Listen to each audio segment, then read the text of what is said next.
গাজা ভূখণ্ডে অবিরাম ইসরায়েলি হামলার পরিপ্রেক্ষিতে ফিলিস্তিনিদের পাশে দাঁড়াতে ইসরায়েলে প্রবেশ করতে পারে তুরস্ক, এমন হুঁশিয়ারি উচ্চারণ করেছেন দেশটির প্রেসিডেন্ট রজব তাইব এরদোয়ান।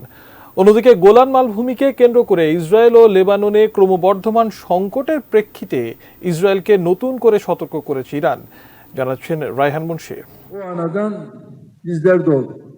অতীতে তুরস্ক আজারবাইজানের নাগোর্নো কারাবাখ এবং লিবিয়াতে যেভাবে প্রবেশ করেছিল, এবার ইসরায়েলেও সেভাবে ঢুকতে পারে বলে সতর্ক করেছেন দেশটির প্রেসিডেন্ট রজব তাইব এরদোয়ান। সোমবার এক প্রতিবেদনে এই তথ্য জানিয়েছে বার্তা সংস্থা রয়টার্স। যদিও কী ধরনের হস্তক্ষেপের ইঙ্গিত দেয়া হচ্ছে তা উল্লেখ করেননি তুর্কি প্রেসিডেন্ট। রয়টার্স বলছে, গাজায় ইসরায়েলের চলমান আগ্রাসনের শুরু থেকেই তীব্র সমালোচনা করে চলেছেন প্রেসিডেন্ট এরদোয়ান। রোববার তার দেশের প্রতিরক্ষা শিল্পের প্রশংসা করে দেওয়া বক্তব্যে এই যুদ্ধ নিয়ে আলোচনা শুরু করেন তিনি।